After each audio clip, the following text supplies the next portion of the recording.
Hello, players! Estamos aqui na maior comunidade online de apostas do Brasil e do mundo. ThePlayer.com é o nosso site. Vá até lá, se inscreva e participe do nosso time, observando as melhores dicas dos nossos especialistas.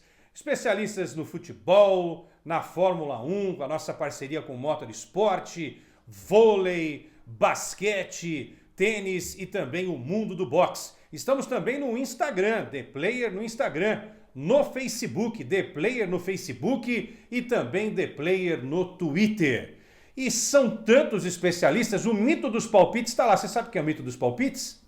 Você sabe quem é? Entra lá no The Player para saber. Ele toda semana está trazendo dicas legais para você que está apostando. Nesse fim de semana ele vai falar de Fla-Flu, ou melhor, de Flu-Fla, que é o primeiro jogo da final do Campeonato Carioca. Mas tem outros campeonatos lá, Campeonato Paulista, Campeonato Gaúcho, Campeonato Mineiro, outros campeonatos estaduais, os campeonatos de fora também do país, com os nossos especialistas. E o Ministério das Apostas do Brasil adverte: não aposte antes de consultar os nossos especialistas. É muito fácil. Já sabe quem está com a gente também? Adriano Imperador, Didico, grande Didico também, é The Player. Olha só, eu vou trazer aqui, para iniciar os nossos trabalhos, nessa nossa primeira live do ThePlayer.com, um dos grandes jornalistas esportivos do Brasil, né? Meu ex-companheiro de grupo Bandeirantes de Comunicação. Isso todo mundo sabe que ele é, né? Quando a gente vai falar o nome dele aqui, todo mundo sabe que ele é.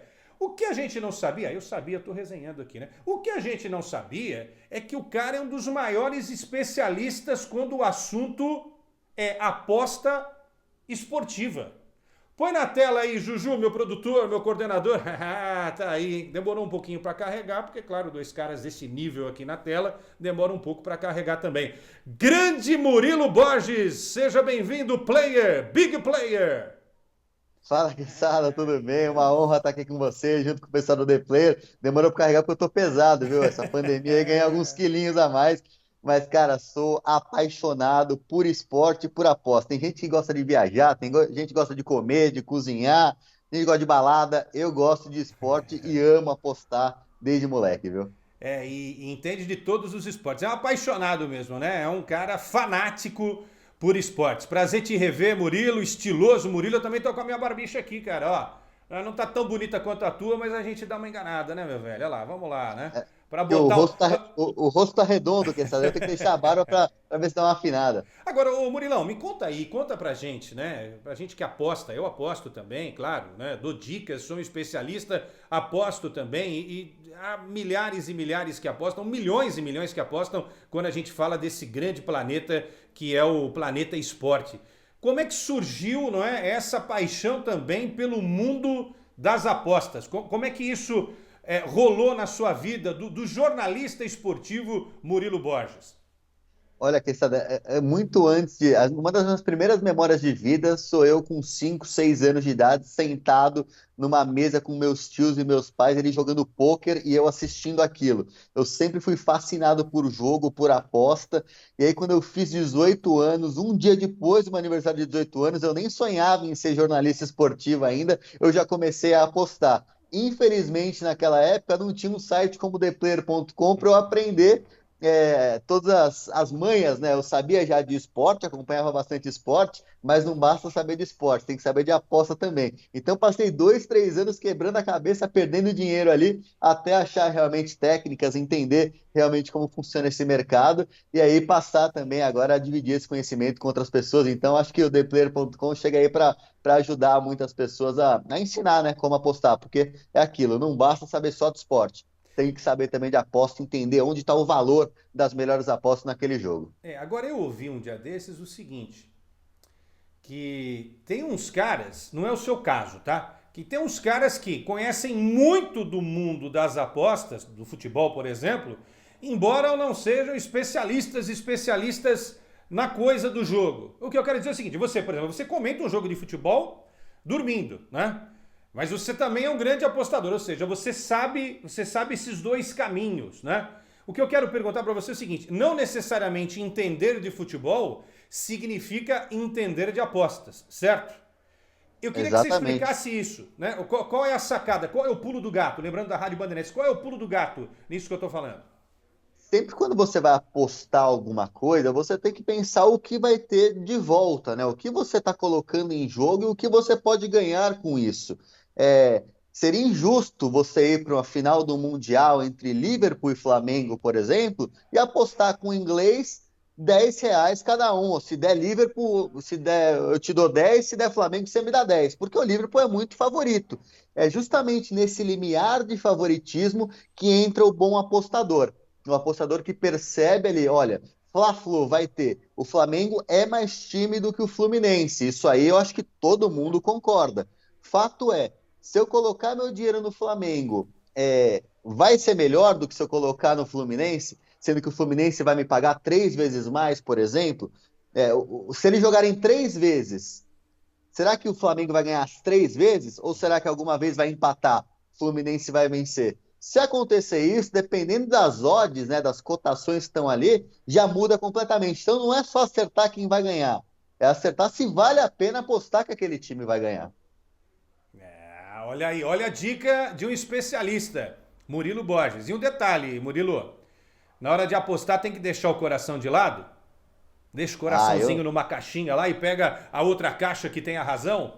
eu raramente aposto no meu time do coração, viu? Em qualquer uma das ligas, porque por mais que eu conheça muito o meu time, eu acho que às vezes eu posso desviar ali, levar mais para um lado do que para o outro. Então eu prefiro deixar de fora o meu time do coração. Tem muita gente que faz aquele edge emocional, né? O cara é torcedor do Flamengo, por exemplo, aposta que o Fluminense vai ganhar. Se o Flamengo for campeão, ele tá feliz da vida, é o time dele. Se o Flamengo não for campeão, ele fica triste, mas pelo menos ganha um dinheirinho. Boa, boa. Agora, Murilo, é o seguinte: no vôlei não tem empate, no basquete não tem empate, no tênis não tem empate. Estou citando três aqui, né? Esportes coletivos e individuais. O futebol tem empate. Então, como é que funciona isso, né? Além da gente saber que no futebol, né, é um esporte que o mais fraco às vezes vai lá e belisca, transforma aquele resultado em zebra, né? Há também essa terceira via, né? A vitória de um, vitória do outro, ou uma terceira via que seria um empate. Isso transforma a aposta no futebol numa aposta mais complicada, mais difícil?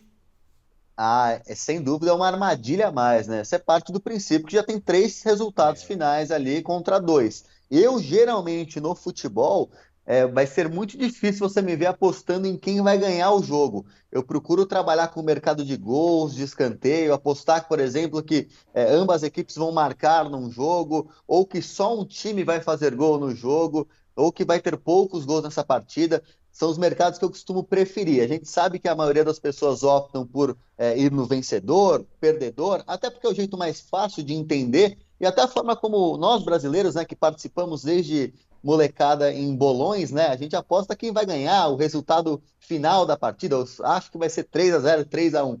Mas eu acabo fugindo um pouco desses mercados justamente por conta dessas armadilhas que você citou. E tem muita armadilha mesmo. Bom, vamos falar de três jogos esse final de semana, porque eu estou muito atento aqui para saber a tua visão, né, e as tuas dicas de três clássicos que vão rolar nesse fim de semana. Nós temos um Flu-Fla, nós temos um Internacional e Grêmio e um América e Atlético, ou seja, Rio de Janeiro, Rio Grande do Sul e a nossa gloriosa Minas Gerais nessa fase aí final para definir os campeões. Vamos começar com o Flu-Fla? Vamos começar com o Flu-Fla porque, olha, tá demais, né? Embora o Fluminense, Murilo, eu quando escrevo os meus textos lá, eu dou as dicas, tá? Mas eu gosto muito de dar alguns contornos, né? Como as equipes estão, como foi a semana, como foi o último mês, como estão financeiramente, se teve briga no treino, não teve. Depois eu vou dando detalhes aí, alguns números importantes para que quem absorver esse tipo de informação possa também trabalhar, não é, com essas informações na hora de apostar em um ou em outro, ou de repente apostar num empate. E aí a gente viu Fred e Gabigol, os caras estão arrebentando a boca do balão. Quando você tem Fred e Gabigol, por exemplo, um de um lado, outro do outro, como é que você se comporta para apostar, por exemplo, nesse jogo específico entre Fluminense e Flamengo? Lembrando, hein, o nosso grande Frederico fez 9 gols em 9 jogos na temporada 2021. E o Gabigol já tem 12 gols em 11 partidas, ou seja, os caras têm uma média de um gol por jogo ou mais de um gol por jogo. Isso se leva também em conta na hora de apostar, Murilo? Com toda certeza, e é por isso que minha aposta para esse jogo é para ambas equipes marcam sim. Geralmente está em todos os sites de apostas, ambas marcam, você opta por sim ou não. Nesse caso é sim. Acho que as duas equipes vão fazer gols. Se vai ser 2-1, 1-1, 4-1, 5-2, eu não sei, não me interessa. Mas a cotação de 1,90, ou seja, se eu botar R$ 100, eu ganho R$ 190, voltam 190 para ambas as equipes marcarem. Por tudo que você falou de Fred, de Gabigol motivado ainda com a convocação para a seleção hoje. E tem um adendo aí também. O estilo do Rogério Ceni como treinador, né? Um estilo muito ofensivo. A gente viu o Flamengo agora empatou em 2-2 no último jogo na Libertadores da América. Mesmo no Campeonato Carioca, contra adversários mais modestos, o Flamengo vencia de 5-1, 4-1, sempre tomando um golzinho. Então a minha aposta é que ambas equipes vão às redes nesse primeiro jogo da final do Carioca. Agora, é claro que quem vai apostar, se quiser apostar no resultado específico, Pode também. corre um risco, mas apostar também é um risco. Claro, apostar sempre é um risco, mas de repente fala lá 3-2 para um dos dois, né? 3-2 Flamengo ou 3-2 Fluminense. Aí dá para ganhar uma Pois é. graninha também, ou não? Olha, com certeza. Aí vai variar do site de aposta que você vai apostar, mas um 3-2 ali, eu imagino que seja pagando 18-1, 20-1, ou seja, você botar R$ 100, ganharia R$ 2.000 se você acertasse um 3-2 para o Fluminense, por exemplo. Esses não são dados reais, mas é o que eu imagino aí, de acordo com o que eu acompanho de aposta, sem ter os sites abertos. E essa cotação também varia, né, de site para site, dependendo qual você prefere apostar. Eu estou confeccionando um texto que já está lá no The Player, então quem quiser pode entrar para observar as dicas lá do mito dos palpites. Uma parte do que eu escrevi, o Murilo já disse aí, já deu de dica pra gente, que é dos times marcarem gols. Né? Também tô com o Murilo. Tô com o Murilo, olha a pretensão, lógico, eu ouvi ele falando.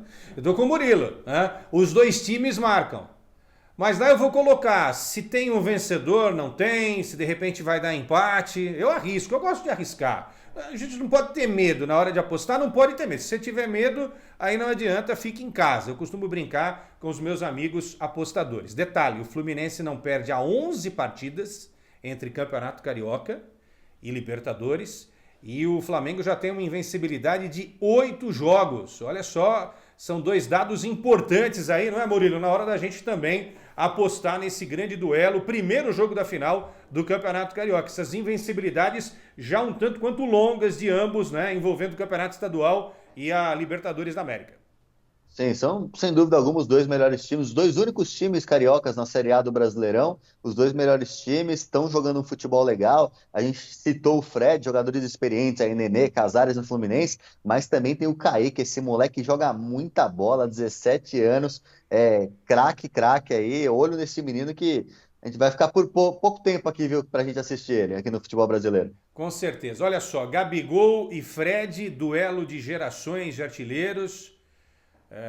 Quando um já estava aí na seleção, o outro estava ainda nas fraldas, né? Há uma diferença aí, o Gabigol está com 26 anos, 25, 26 anos, e o Frederico já está com 37. Vai ser muito legal acompanhar também esse duelo entre Gabigol e Fred no primeiro jogo da final do Campeonato Carioca. É a 11ª vez que numa final direta, Flamengo e Fluminense estarão disputando o título do Campeonato Carioca. Ou seja, quem vencer, né, quem for campeão em 2021, ultrapassa o grande rival. Murilo, deixamos agora... Oi, Murilo. Kessara, só para finalizar aqui, futebol é legal pra caramba, todo mundo gosta, todo mundo ama. Mas faz uma apostinha, assiste um jogo de futebol pra você ver. Você fica maluco, torcendo que nem um alucinado. Aposto que a experiência vai ser legal. É muito legal, tenho feito isso, viu? Sofro, fico alegre, faz parte do jogo. Bom, Flu-Fla é um dos destaques desse fim de semana. Murilo já deu aí, não é, a dica dele para quem for apostar. Eu vou pegar a dica do Murilo e vou colocar meu dinheirinho lá para ganhar um pouco mais. Vamos para o Rio Grande do Sul, saímos de um rio e vamos para outro, para o Rio Grande do Sul.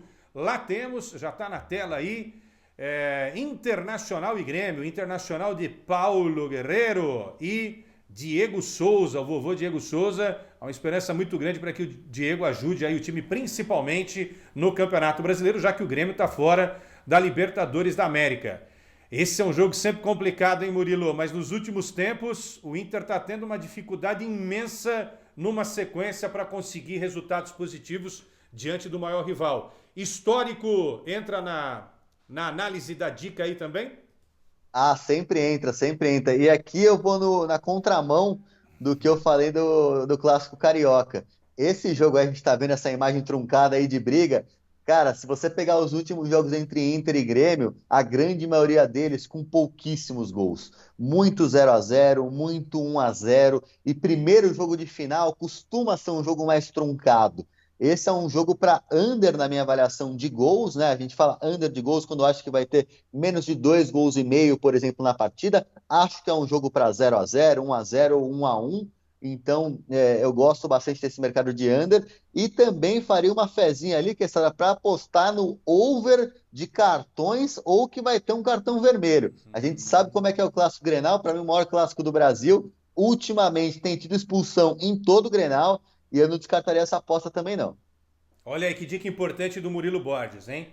Poucos gols, 0-0, podemos partir de um 0-0, claro, bom, todo jogo começa 0-0, né? Mas uma tendência de 0-0, uma vitória magricela de um dos dois lados, ou de repente aquele empate, né? O gol sendo feito lá aos 49 do segundo tempo, né? No apagar das luzes. É isso. Tá?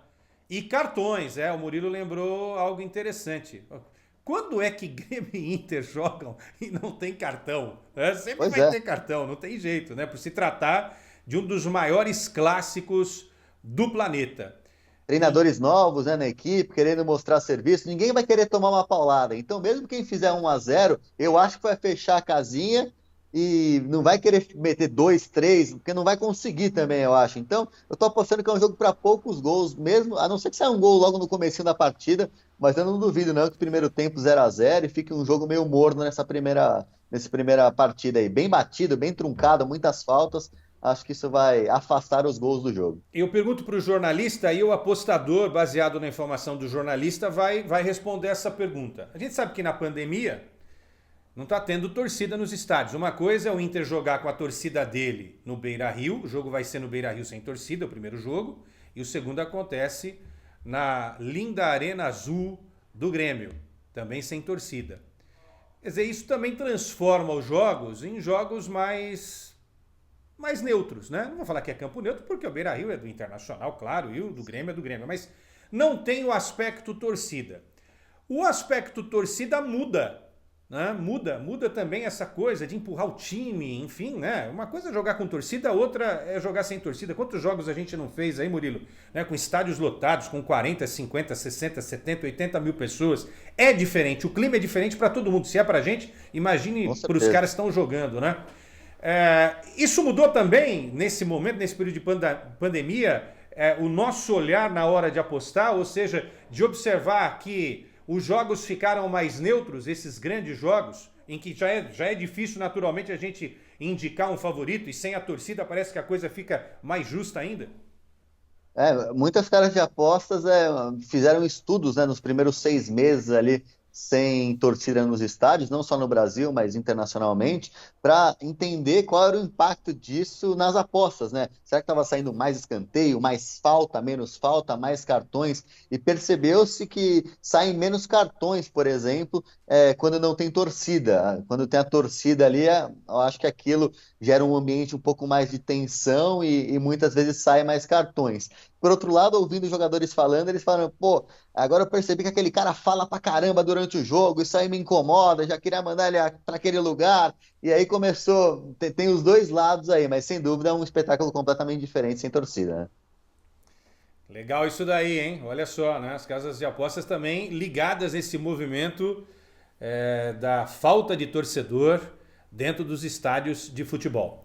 Murilo, para a gente fechar agora, vamos para Minas Gerais. Cruzeiro, hein? Cruzeiro pelo segundo ano seguido vai disputar a Série B, não está aí na final, vai dar América ou Atlético. O Atlético montando esse timaço, conquistou a classificação aí para as oitavas da Libertadores com uma vitória difícil contra o Santa Fé.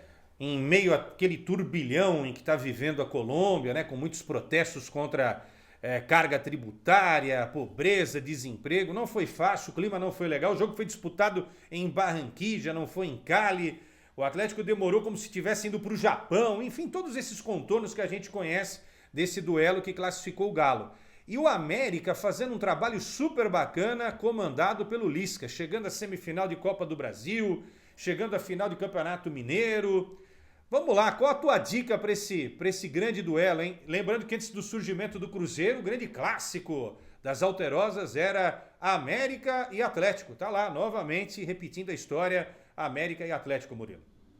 Hoje são os dois melhores times de Minas Gerais, os dois times de Minas que estão na Série A do Brasileirão também, e que fizeram um bom campeonato. Segunda e terceira melhor defesa do campeonato nessa final, os dois melhores ataques também da competição. Só que por se tratar de uma final, o Cuca está conhecendo ainda melhor o time, né? O Hulk parece que agora foi que foi. Contratação do Nátio Fernandes, para mim, extraordinária. É jogador que chega para ser talvez o melhor 10 do futebol nacional. Ele vai brigar com a Arrascaeta, mas é um jogador simplesmente extraordinário esse argentino. O que ele fazendo no River Plate, o que ele já começou fazendo no Atlético Mineiro é maravilhoso. O Atlético, indubitavelmente, é mais tímido que o América Mineiro. Mas, até por isso, a cotação está um pouco mais baixa para o Atlético Mineiro. É aquilo que a gente conversou no início do nosso papo. Será que vale a pena eu apostar que o Atlético Mineiro vai vencer o América? Mesmo que vença, o retorno não é tão grande. Um retorno que eu achei legal para esse jogo é no under de gols também, igual eu falei no Inter e Grêmio. Eu acho que é um jogo para poucos gols. Como eu disse, segunda e terceira melhor defesa do Campeonato Mineiro. O América conhece muito bem o time dele, né? O Lisca está ali fazendo um trabalho de muitos anos já. O Cuca ainda está conhecendo. Primeiro jogo de final, o jogo costuma ser um pouco mais truncado. Eu também apostaria numa partida com poucos gols nesse duelo, nessa primeira final aí dos mineiros.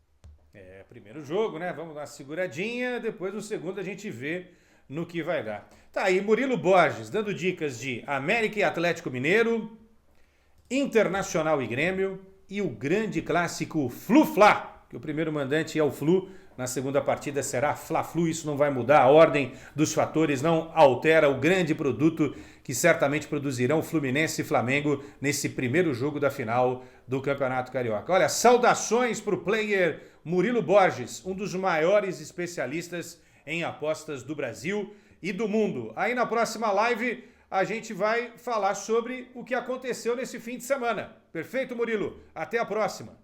Pode deixar, valeu, que sabe já convidar o pessoal. Tô falando de futebol aqui, mas amo NBA, beisebol, NFL que vai começar e posto lá as dicas sobre esses esportes também. Lá no theplayer.com também tem a minha sequência de dicas lá para quem quiser apostar fora do futebol também. Valeu, player. Um abraço, Murilo.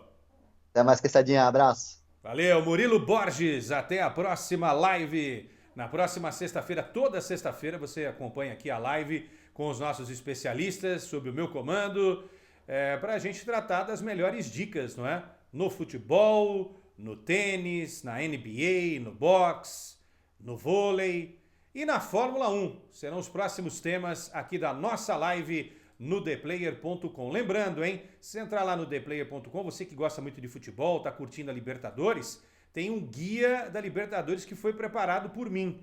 Dê uma olhadinha lá, tem muitas histórias legais, dicas importantes, a preparação dos times. Alguns que eu achei que iam já estão começando a dar uma rateada, por exemplo, Independente Del Valle. O Santos, que eu acho que corre por fora, conseguiu fazer uma reviravolta, deve se classificar. As chances dos brasileiros, dos argentinos, que são sempre os favoritos. Um pouquinho da história recente também que você vai acompanhar no theplayer.com.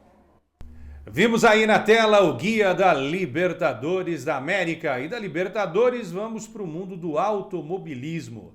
Essa parceria The Player Motorsport, você, claro, está tratando com os maiores especialistas em Fórmula 1 do planeta. Os caras estão lá em loco, acompanhando a preparação dos pilotos, das máquinas da Fórmula 1. Os nossos especialistas têm informações de bastidores que ajudam a entender como é a Fórmula 1 e os ajudam também a dar as melhores dicas a respeito das apostas. Vamos falar já já também do desafio Fórmula 1 The Player Motorsport. vou trazer aqui um dos maiores especialistas em apostas, um dos maiores conhecedores de Fórmula 1 também do nosso país e do mundo. Eric Gabriel está comigo aqui na live do ThePlayer.com. Tudo bem? Fale, meu piloto, como é que está? Tudo bem, Leandro? É um prazer falar contigo. Eu fico até envaidecido, um dos melhores, dos maiores especialistas. Eu me sinto na responsabilidade aqui de sempre indicar aqui as melhores. Aliás, essa responsabilidade eu já tenho, mas eu fico aquela obrigação ali de acertar tudo pro nosso apostador que utiliza o ThePlayer.com. Eu poderia falar Eric Hamilton, Gabriel, mas ele também tem essa resposta, ele tem que ganhar sempre. É difícil esses caras que são bons aí, eles sempre têm que estar lá na frente, tem que estar sempre no pódio, não é?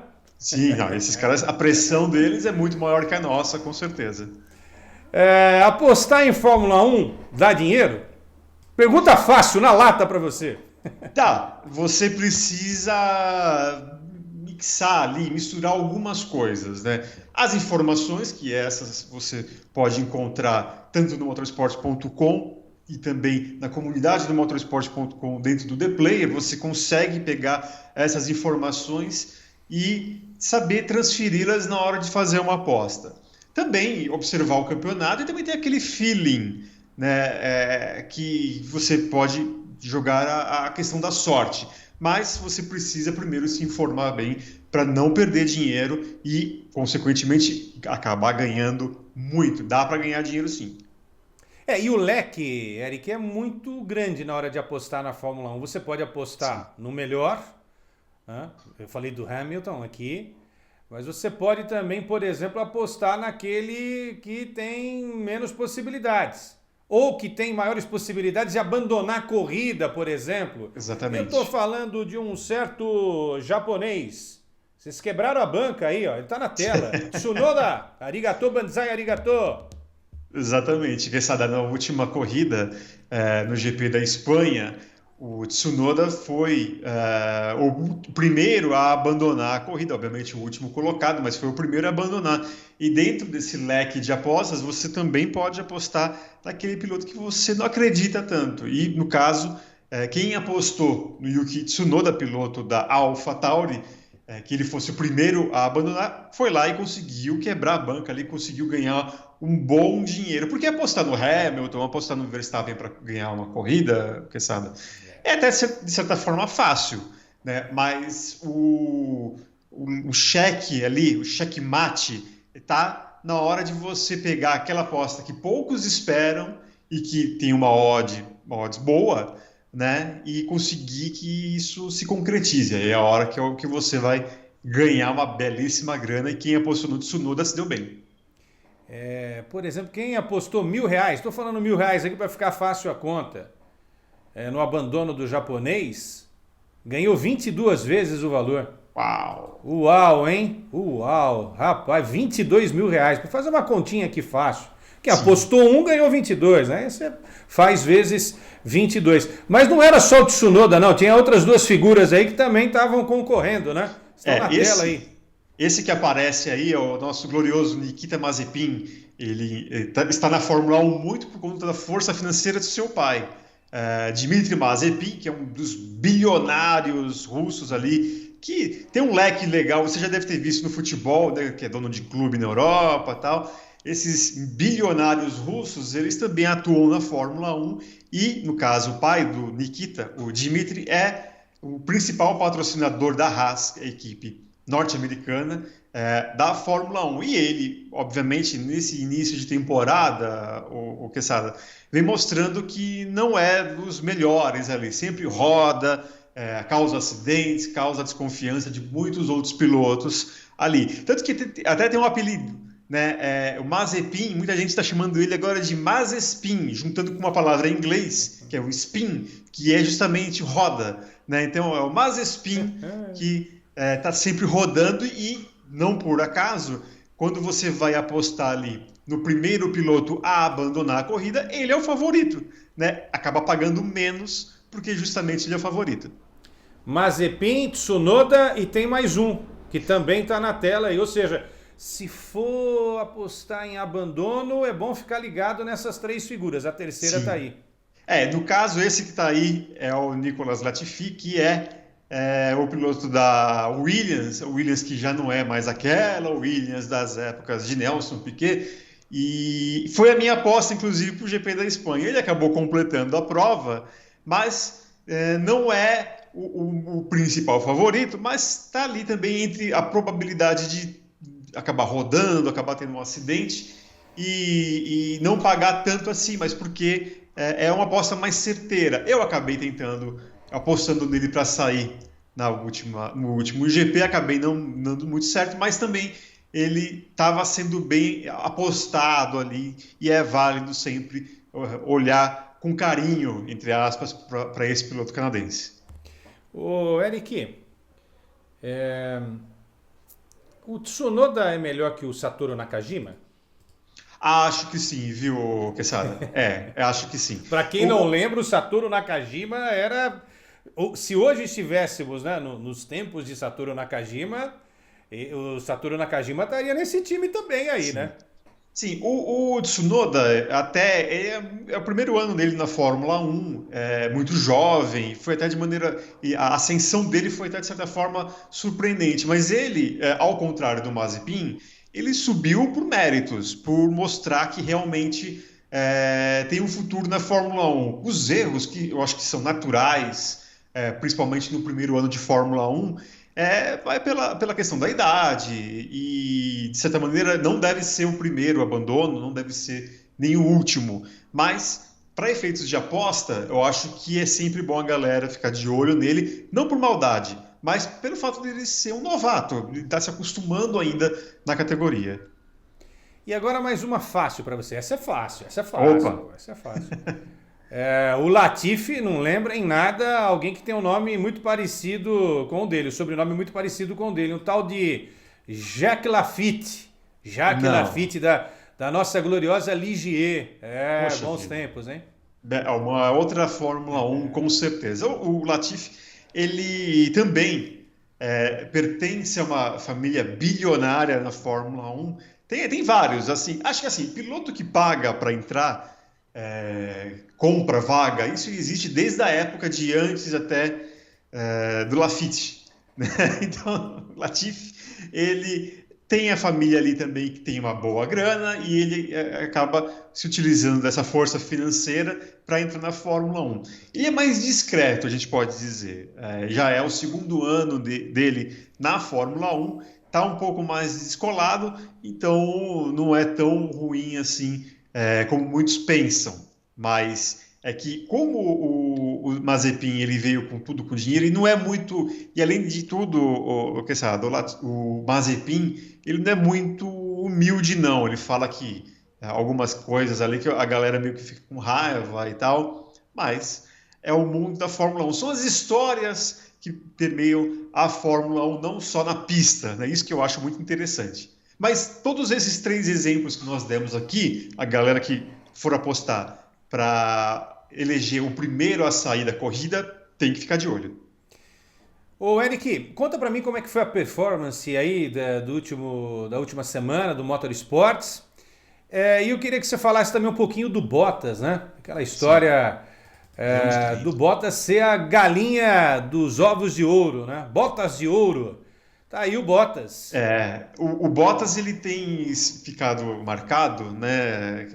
Assim, no futebol, você tem aquele jogador que chega no treino, corre que nem doido, agrada o técnico, mas o juiz apitou o início do jogo, ele some. O Bottas, querendo ou não, desde o ano passado, inclusive nessa temporada até agora foram 4 corridas, nas 3 primeiras corridas ele foi o piloto mais veloz do primeiro treino livre. Você pode apostar nisso também, no primeiro piloto que vai ser o líder no primeiro treino livre. Mas chega na corrida, na hora para valer, acaba não conseguindo corresponder. Então, ele não venceu em nenhuma corrida, mas das 4 corridas, dos 4 fins de semana da Fórmula 1, ele liderou o primeiro treino livre em 3 das 4. Então, você que ficar ligado nesse tipo de dado, pode chegar lá e botar o Bottas nas próximas corridas como o mais rápido do primeiro treino livre, que tem grandes chances de conseguir uma graninha boa. Aí, informação importante e dica importante do nosso Eric Gabriel. Já já vamos falar para fechar do desafio Fórmula 1 The Player Motorsport. Agora, o que eu quero saber de você é a respeito dessa mudança aí das datas do calendário com a saída de Istambul. Não é só no futebol, quando vemos aí a Champions League, que Istambul perde um grande evento. Pois é. Na Fórmula 1 também, Eric, o GP de Istambul não vai acontecer. Não vai mais acontecer este ano, ainda por conta da pandemia. Não tem jeito. E o que aconteceu de maneira até curiosa, né? O GP da Turquia, que estaria nessa temporada de 2021, ele entrou para substituir o GP do Canadá. E por conta também das restrições de viagens, por causa ainda da pandemia. Mas 4 semanas depois da confirmação da saída do Canadá para a entrada do GP da Turquia, agora foi a vez do GP da Turquia sair e, na prática, acabou entrando a segunda corrida na Áustria. Então, o GP no Red Bull Ring, na Áustria, ele terá 2 corridas, uma nomenclatura diferente. Um será o GP da Estíria, que é a região onde fica ali o autódromo, e outro GP da Áustria. Muito porque o que aconteceu? A Turquia ela acabou entrando na chamada lista vermelha dos países do Reino Unido. Né? Então, se você está chegando da Turquia, você é obrigado, isso no Reino Unido, a ficar em quarentena por 14 dias. E a Fórmula 1 acabou não conseguindo ser exceção e a logística das equipes, o próprio pessoal da Fórmula 1 acabou atrapalhando muito e aí acabou ficando inviável manter o GP da Turquia. Então, o que acontece? Sai a Turquia, uma nova prova na Áustria acaba entrando e também houve algum rearranjo de datas ali, inclusive com o GP da França acontecendo uma semana antes do previsto. Pois é. E no caso da Champions, já que eu falei, só para a gente completar a informação, não é, Eric? Porto, né, a bela cidade de Porto, em Portugal, vai receber a final da Champions entre 2 ingleses. O Manchester City, do Guardiola, e o Chelsea, onde atua o Thiago Silva. Né? Então, 2 eventos importantíssimos, um do automobilismo e o outro do futebol europeu, do futebol mundial, que Istambul não poderá atuar como sede. Bom, vamos lá, né? Que a pandemia passe, em breve Istambul volte a ser um dos palcos aí da Fórmula 1. E esse desafio Fórmula 1 The Player Motorsport? Conta pra gente, porque eu sei que esse desafio é um desafio legal, porque ensina a gente a concorrer, né? A apostar, podemos concorrer a prêmios, como disse aqui nesse meu introito, e sem gastar nenhum centavo. Exatamente. Eu não estou entendendo isso daí, mas que moleza é essa? Que molezinha é essa? Exatamente, uma moleza. Você definiu bem, é uma moleza. É o fantasy da Fórmula 1, proporcionado pelo ThePlayer.com e o Motorsport.com. Então qualquer pessoa, você que tem já no cadastro do ThePlayer.com, você pode participar de uma maneira totalmente gratuita. Você pode utilizar seus 100 dinheiros, as suas 100 unidades monetárias fictícias, e você pode somar o maior número de pontos. Caso você faça isso, você pode ganhar grandes prêmios, entre eles miniaturas de carros. Né? No nosso primeiro que nós fizemos, o Henrique de Paula, que foi o grande vencedor, ele ganhou uma miniatura de um carro da Stock Car do Nelsinho Piquet, e além de conseguir também uma belíssima somatória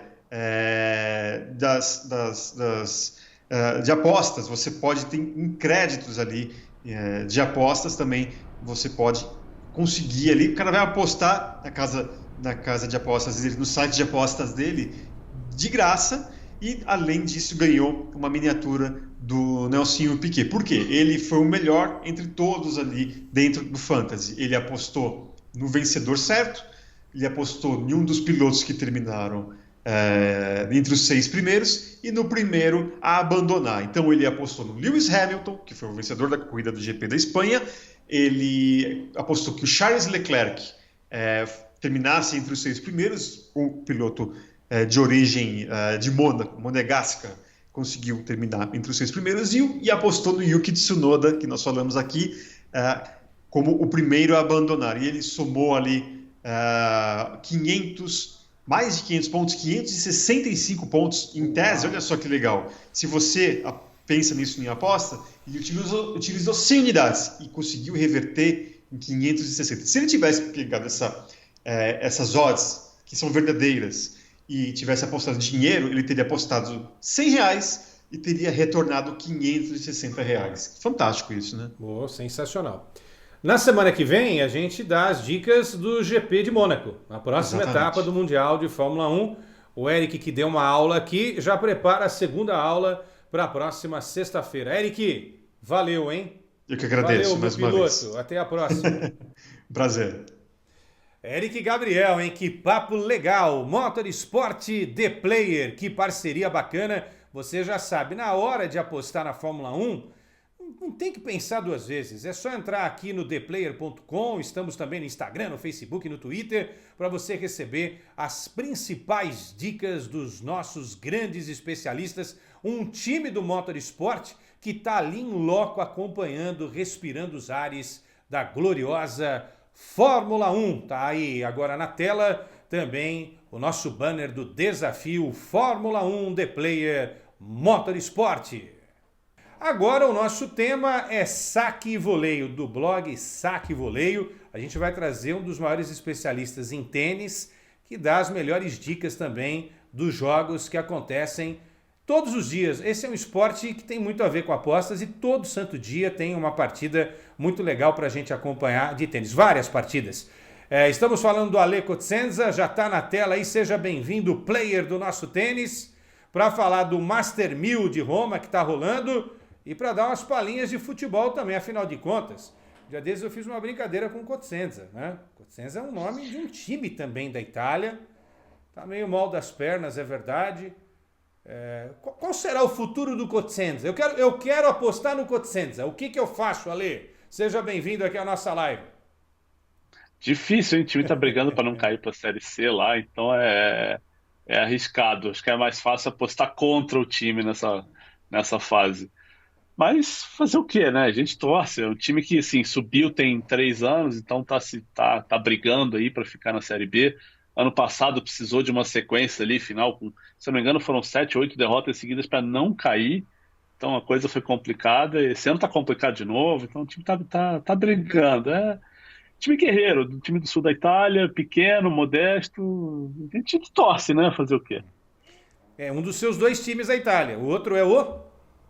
O outro é o Milan. Eu sou rubro-negro, né? Rubro-negro na Itália, rubro-negro aqui no Brasil com o Mengão. E o Cosenza, que é vermelho e azul escuro, é quase ali. Se jogar Flamengo e Cosenza, e aí? Coração bate na hora da aposta ou não? Esquece a aposta. Tem que apostar esquece. No Mengão, não tem jeito. A aposta tem que ser no Mengão. Sempre tomando gol, porque a defesa tá ruim, né? Então, se tiver uma bola aérea ali, o Cosenza vai fazer umzinho, mas Gabigol vai fazer os dele, Pedro também. Então, o ataque do Flamengo funciona. Ale, tênis. O que você mapeou nessa semana pra gente? Eu falei aí do Master 1000 de Roma, que está acontecendo em Roma, capital da Itália, e já na tela aí um monstro desse esporte praticado aí em todo o planeta. É o homem que está jogando agora, né, na sexta-feira, ele contra o Tsitsipas, é um jogo de quarta de final, um jogo forte para quarta de final, mas é o Masters 1000, né, então é o que a gente espera mesmo. E o Tsitsipas venceu o primeiro set, tem uma quebra de vantagem no segundo, né, na hora que a gente está falando aqui, o jogo foi interrompido por causa da chuva, e existe essa expectativa para ver se o Djokovic volta, vira essa partida, e óbvio que a gente espera, né, como já tem Nadal classificado para a semifinal, e uma semifinal em que ele é muito favorito contra o Opel, com o americano, que é um sacador, e a gente está falando em condições de chuva, então quadra pesada. O Nadal contra o Opel, que precisa de quadra rápida para o saque dele fazer efeito. O Nadal é muito favorito nessa semifinal. Fica a expectativa, né? A gente sempre espera ver Nadal na final, e seria muito legal ver o Djokovic, né, combinando, fazendo mais uma vez um duelo entre os dois. Agora, a chave feminina está bem mais aberta. O tênis feminino, de modo geral, é bem mais equilibrado que o masculino. Tem mais gente que pode brilhar numa semana e sair ganhando o jogo. A Ashley Bart, que é a número 1 do mundo, perdeu um jogo que ela ganhava da americana Corey Goff, se machucou, abandonou. Então é um torneio que já não tem Naomi Osaka, que foi eliminada na estreia, já não tem Serena Williams, que foi eliminada na estreia. Então tá aí aberto, tem Carolina Pliskova com chances, de repente a própria Corey Goff aí, né, viu uma oportunidade. Tem um jogo de quarta de final entre a Iga Swiatek, que é atual campeão de Roland Garros, contra a Elina Svitolina. Quem sair desse jogo também vai com bastante chance de título. Então são nomes aí pra gente observar. Eu sempre digo que chave feminina é mais difícil você prever resultados, mas é melhor para você ganhar dinheiro, porque as odds são mais generosas. Então eu vou por esse caminho aí. Quando a gente chega numa fase final de Masters 1000, assim, no masculino, as odds estão bem equilibradas, bem parelhas, então acho que a melhor maneira de ganhar, né, ou de fazer uma aposta que vale a pena é ir numa combinada, com 2, 3 resultados. Então eu tenho adotado muito essa política, eu monto umas 3, 4 combinadas, cada uma pagando entre 7 e 10 para 1. Então, se eu acerto uma dessas, eu compenso. Se você acertar pelo menos uma, né? Às vezes acontece de acertar uma, 2 no mesmo dia, mas se acertar pelo menos uma, já compensa as outras e faz valer a pena. Ale, você está mapeando o que está rolando agora, o que vai rolar nesse fim de semana, e o que aconteceu, o que ficou para trás recentemente, né? Do que você mapeou. Teve alguma surpresa aí, alguma coisa que saiu fora daquela expectativa mais comum? Eu acho que a grande surpresa da semana foi o Opelka, o americano, que é um sacador que ninguém esperava que fosse chegar ali, mas ele entrou num pedaço da chave que ficou esburacado, porque era o pedaço da chave do Daniil Medvedev, que é o russo atual número 2 do mundo, mas é um cara que não gosta de saibro, então já se esperava que fosse surgir alguém diferente, né? Avançando até as quartas, ou de repente até a semi, que foi o caso do Opelka, mas não se esperava que fosse o Opelka, sabe? Tinha o próprio Aslan Karatsev, que é um semifinalista de Australian Open, que ganhou do Djokovic no ATP de Belgrado, era o cara para chegar ali, e o Opelka foi lá e derrubou e tá aí nessa semi com o Nadal. Acho que foi a grande zebra do torneio masculino. O Dominic Thiem foi eliminado nas oitavas, perdeu para o Lorenzo Sonego, italiano.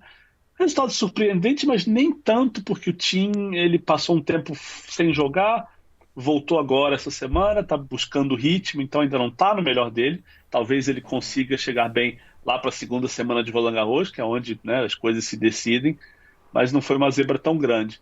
Então aí a gente fica... Nadal é o favorito para chegar à final, e na parte de cima da chave tem esse vencedor de Djokovic e Tsitsipas, que eu acho que é quem chega aí, para quem vai eventualmente chegar na final também. Bom, o próximo Grande Slam será na França, será em Paris, certo? Roland Garros, Slam do Saibro. E eu queria falar do Federer, né? Que está aí, está se preparando, né? Vamos falar um pouquinho desse outro gênio aí do saque e voleio. Está se preparando aí para mais uma competição.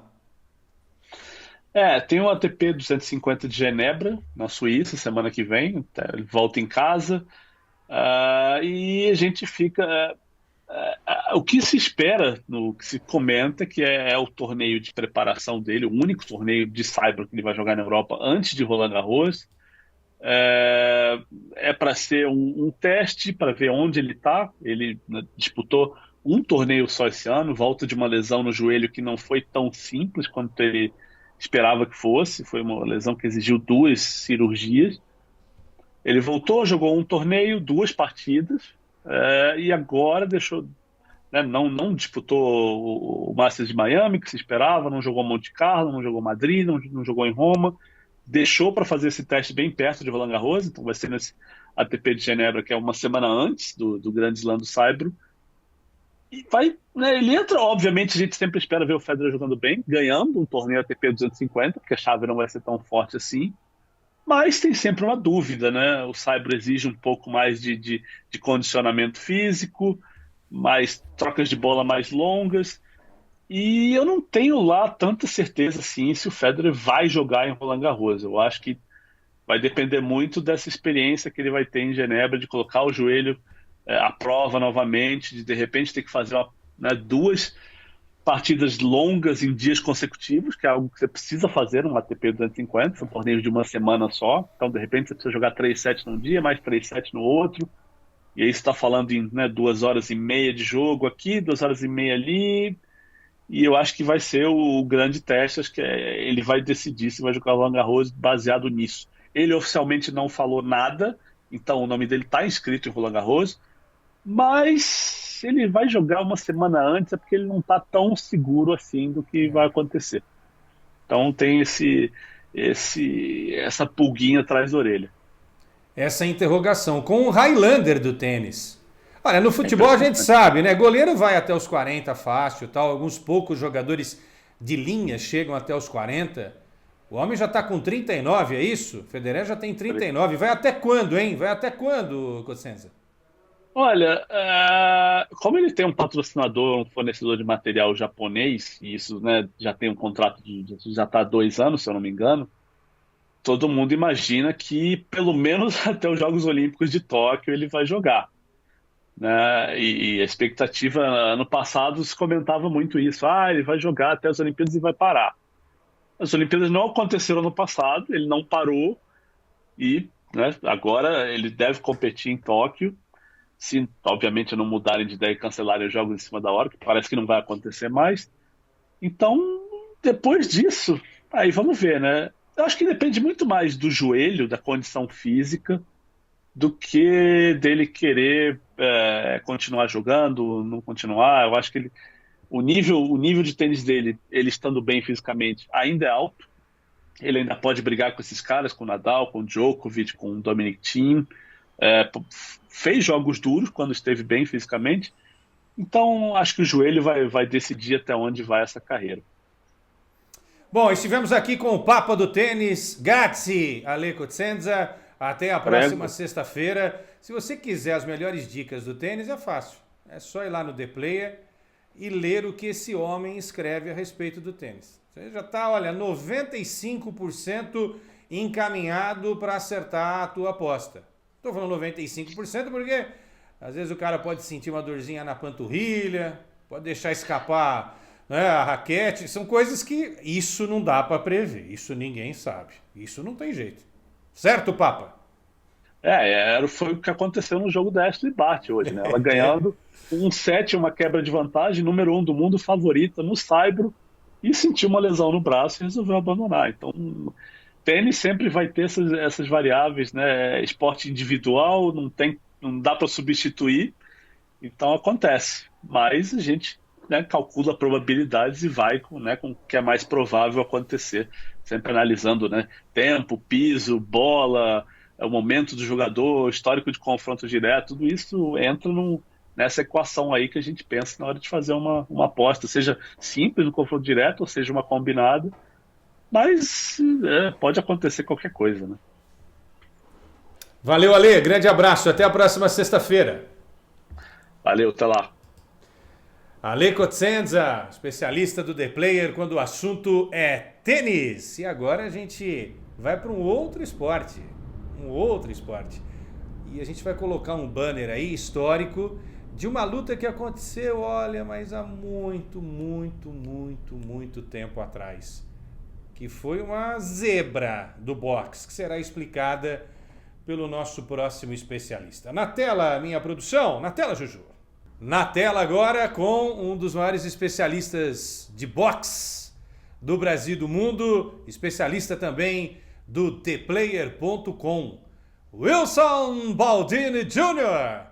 E aí eu nem vou falar, oi, tudo bem, como vai? Eu já vou mostrar esse banner da luta, uma luta histórica, porque ele sabe tudo dessa luta, né? E essa luta nos ensina um pouquinho a entender como é que funciona o mundo das apostas também nesse esporte chamado boxe. Vai lá, Baldini, é com você. É verdade, Quesada. Um abraço para você, para todo mundo. Essa luta aí é um exemplo, né, do que pode acontecer no mundo das apostas dentro do boxe, né? O Tyson era o super favorito em 1990, invicto, um dos maiores nomes do esporte naquela época. foi enfrentar o James Buster Douglas, que estava endividado, tinha separado da mulher, a mãe estava doente, ele estava completamente perdido, pagando 42 por 1. E aí ele ganhou a luta do Mike Tyson no 10º assalto. Sabe o que é o mais gozado, Quesada? É que no 8º assalto, o Tyson derrubou o Douglas. E ele ficou 14 segundos na lona. E o juiz, atrapalhado, acabou deixando a luta prosseguir e foi salvo pelo gongo. Agora, você imagina o cara que apostou $100 no Douglas, né? E ganhou 4.200 ao final daquele dia. Uau! Eu só tenho uma coisa para dizer. Uau! 42 vezes! Exatamente, foi a maior zebra da história do boxe, né? Com as apostas. Teve também Lennox Lewis, Evander Holyfield em 99, que terminou empatado e pagou 40 por 1. Você imagina uma luta de disputa de título mundial peso pesado, Lennox Lewis, Evander Holyfield pagando 40 por 1. Agora Tyson e James Buster Douglas é incomparável. Ou seja, quem apostou $1.000, por exemplo, levou 42 mil. Né? Fazendo uma conta rápida aí para ficar fácil o entendimento. Realmente, isso é uma odd, hein? Isso é... Agora, leva-se muito em conta também o histórico naquele momento. O Tyson não tinha perdido, né? Ele perdeu pela primeira vez depois de 38, 39 lutas, né? É isso? Então, Exato. Quer dizer, levou-se muito em conta também o histórico e o grande boxeador que se apresentava naquele momento contra um outro que a gente pode chamar de zebra. Podemos chamar de zebra também, né? No futebol tem zebra, no boxe também tem zebra. Ah, com certeza. E um detalhe, né, Quesada, isso é até interessante para o pessoal que acompanha o trabalho da gente, porque às vezes a gente fala, pô, essa luta aqui, tal lutador é o favorito. Se o cara quer arriscar, ele aposta no outro, né? Pode acontecer como aconteceu com o James Buster Douglas, né? Sem dúvida, tá aí. A propósito, você tem uma passagem aí, não é? Quando o pai fala, eu costumo dizer, quando o pai e mãe falam, ouça, se a mãe fala, filho, leva o agasalho que vai fazer frio, e o pai fala, aposta 200 doletas ali que você vai ganhar, tem que ouvir o pai e a mãe. Baldini, você não ouviu? É verdade, Quesada. Em 96, a primeira luta que eu fiz nos Estados Unidos, lá, Tyson e Holyfield, eu fui conversar com meu pai no dia anterior à luta, acho que foi na pesagem ali. Ele falou assim para mim, pô, faz o seguinte, aposta $200 no Holyfield. Aí eu falei, pô, pai, $200? Aposta aí. Quando você chegar aqui, eu te dou a grana aí, porque o Tyson é favorito, né? Pagava 6 por 1. E eu não apostei. Pô, o velho ficou um tempão sem falar comigo, viu? Tinha que ter ouvido, né, o papai Baldini. Ô, Baldini, a gente falou de zebra, né? Elas acontecem no futebol. No boxe acontece menos ou acontece mais? Não, acontece bastante, viu? A gente pode lembrar também em 2019, na luta do Anthony Joshua com o Andy Ruiz Jr. O Andy Ruiz Jr. gorducho, ele é gordinho, né? Bastante gordinho. O Anthony Joshua fortíssimo, no auge da forma, foi lutar no Madison Square Garden, maior público da história do tradicional ginásio de Nova York. E o Anthony Joshua fazia a sua estreia em território norte-americano, campeão unificado dos pesos pesados, caiu no 7º assalto diante do gordinho o Andy Ruiz Jr., que é mexicano, né, filho de mexicanos, mora nos Estados Unidos, e também foi um absurdo, foi uma zebra muito grande, muita gente ganhou dinheiro naquele dia, viu?